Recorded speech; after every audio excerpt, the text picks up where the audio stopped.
Well, hey guys, welcome to Bow Hunting Soul. Okay, another quick video here. Shooting techniques, right? So I've kind of gone through them all, whether it's gapping, gap stinctive, triggered shot, non-triggered shot. The triggered shots being, clicker, feather to nose, triggerless triggers, whatever. I don't know. There's all kinds of stuff.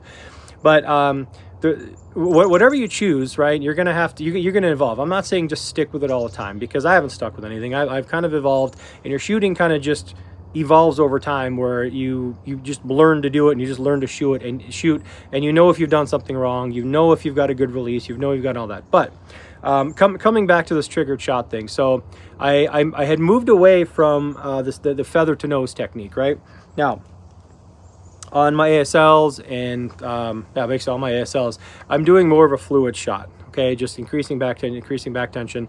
With my Elkhart over here, I'm actually not doing, well, I kind of am, but I am doing still feather to nose with this one. Reason being is for this bow, this particular bow, that is how I can shoot this bow the best. The ASLs, I can shoot the more fluid style the best. Okay, and it just has to do with grip. It has to do with feel. It has to do with string angle, with like finger pinch or not finger pinch, or just the way it feels in your hand, just draw length, all that kind of stuff. So, but the thing with a triggered shot is, it gives you, like, the whole point of let's say clicker, is it's supposed to alleviate target panic, right? You're supposed to concentrate on pull, and then when it clicks, you let it go, right? It's supposed to be a psycho trigger, but it's also a draw check. I'm going to get back to that. Feather to nose, we use it because it gets rid of, the clicker in here. It gets rid of any extraneous stuff, right? Now, the clickers can be finicky because the cord can stretch depending on what kind of cord you have. It can move up and down your string depending how you tie it. It can pop off, with tape, it can pop off of there. And depending how cold it is outside, you can either audibly hear the click or not hear the click. And if you put electrical tape around it, like normally do, a lot of people put a couple wraps of electrical tape or something like that to quiet it, where you can feel it, but you don't hear it, right? So you're not just, spooking game or anything like that when you go click, boom, right? Problem is, when it gets cold, like here in Minnesota, that metal that clicks, when it actually bends and clicks, that spring, that will change whether you actually feel it or not feel it, or hear it or not hear it, depending on the temperature. And it can all be during the course of the day too. So if you've got, let's say, quieted down to the point where you can be like very slight click, and you could feel it, and you let it go, that's great.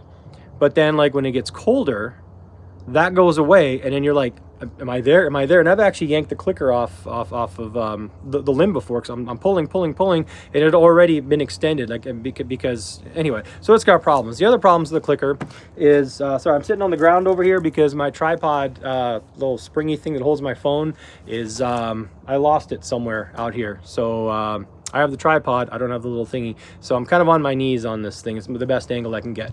Anyway, so you get clicker panic. Now, the whole point of a clicker is to not get that. You're supposed to concentrate on whatever. But I don't care what anybody says. It's anxiety, it's shot anticipation, and it's, I suffer from it. So whatever trigger I do, whether it's clicker, I suffer from clicker panic. I'm expecting the click. And no, I'm not. You're supposed to be not focusing on that. But I can't. My mind, I cannot do it, right? So I have to focus on it. Same with feather to nose. Whole point of that is to touch the nose. That's your trigger to go. I'm going to get back to feather to nose here. And then whether your trigger is corner to mouth. Okay, I'm suffering with that with the ASLs right now. It's a mental thing. If I know that I'm going to do a feather to nose shot, let's say, and I come all the way back, and I can come all the way back, and I come right to here, right? Corner of the mouth is fine. And then it's the expansion part that I have to worry about. But if I know in my mind that I'm going to make my shot as soon as it touches corner of the mouth, I will short draw. Okay, it's a mental thing. We all suffer from it. I hope you don't suffer from it. But so anyway, so all of those are some sort of mental triggers. Okay, I don't have the great words of wisdom to help you get through that. I really don't. There's all kinds of ways. Ways that work for other people don't work for me to get rid of shot anxiety. But I do. This video was originally going to be about feather to nose and how inaccurate it can be, and I'm going to get back to this in a second here. But I wanted to talk about all this other stuff. But feather to nose. The reason I had settled on feather to nose was because it got rid of the clicker problems I just talked about. However, be careful with feather to nose unless you have perfect alignment. Your feather to nose may not be the same draw length. Now the thing with a clicker is it's a draw check. No matter what, no matter how you're holding it, it's once you have it set, unless it moves on you, once you have it set, that's always going to be the same amount of draw length, and you can have a baseline from which to tune your arrow off of, right? You can get spine, you can get tip weight, you can get all that stuff. If you eliminate that and you say, well, I'm just going to get the same thing with feather to nose. Yeah, you can get the shot trigger, the psycho trigger thing going on, but understand this, feather to nose is feather to nose, but it doesn't necessarily mean it's the same draw length. So watch this. Feather to nose can mean, depending on, let's turn like this, depending on your head position, right? Same with corner to mouth, by the way, but depending on your head position. My head can be here, this is exaggerated, can be cocked this way, can be back here. Look how much movement I have, okay? That is inches and inches of movement. And I can get feather to nose or corner to mouth on any of those, right? So let's just say I'm upright like this, and I got corner to mouth, let's say. Forget even feather to nose. Let's just do corner to mouth. Whatever clickerless release or whatever that you're going to do, right? So draw lengthwise, right? This looks pretty good. I'll probably expand a little more this way, but this is about right, okay? But understand that I can also get, these knocks aren't the tightest on here, sorry. I can also get the corner to mouth. Let's do this. Speaking of L, let's pinch that sucker. I know, don't give me crap about pinching knocks. Okay, so I can have my head this way, okay? And I got corner mouth. But watch this. This isn't going to move. My hand's not going to move. My head moves. Now I'm corner to mouth.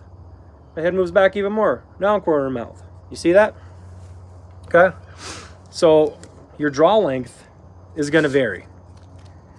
Unless you have perfect skeletal alignment, right? And that's the whole point of the Tom Clum courses and actual coaching and things like that. So I would encourage you, go take those courses, right? The better alignment that you have, the better it's going to be. I don't care if you're shooting instinctive. I don't care if you're shooting, arrows that, you think are, guided by the ghost of Fred Bear, okay? You still need the best alignment that you can to work off of. And then when you have a more forgiving, a perfect tune, or more forgiving tune or release and all that stuff, then you can, work on, let's say, forgiveness, where if you don't quite come to full draw, you have a forgiving enough setup, but you're working on like mostly getting there. Okay.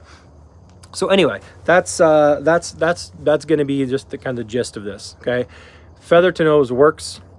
Corner to mouth works, but understand that it only works if your head is in perfect alignment. Okay, if your head isn't, sorry, I'm sweaty here. If your head is in perfect alignment, or your body's in perfect alignment with your head, right? And your head can move up and down like this. So the distance from here, right? Now this is exaggerated, but again, you get my point, right? So anyway, just a little bit of tip for you.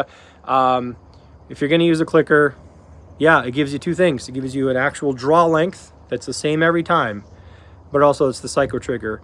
If you're trying to get rid of the clicker and just use it as a psycho trigger and say, oh, I'm going to get my draw length from, whatever, corner to mouth, I can do corner to mouth, that's fine. But understand that that your head is, this is a solid anchor. We talk about solid anchor all the time. It drives me nuts in archery. A solid anchor. Solid anchor's fine. But if your anchor is floating, right, like this is anchored to here, but if your head is kind of all over the place, the arrow goes back and forth. It's what kind of anchor is that, right? It's like dropping an anchor, but not, in the ocean, but not hitting the bottom, right? It's kind of floating there. The ship is anchored to the anchor, but the anchor is not anchored to the ground, to the seafloor. So anyway, that's it. Just a little kind of quick tip that I think most of us who have been shooting for a while come to the realization that, you know, we can chase perfection, but there's all, you guys fell off the thing that I had the phone on. I was gonna say you can chase perfection, but there's all kinds of things that that impede a perfect shot, right? And that's why professional archers, Olympic archers, or whatever, their like form is just absolute. As a bow hunter, it has to be a little more fluid. You have to have a little more leeway with your setup, and that kind of thing. But I'm just saying, you know, if you guys are new to this, or you want to try something with a clicker, feather to nose, corner mouth, whatever, all that stuff is fine.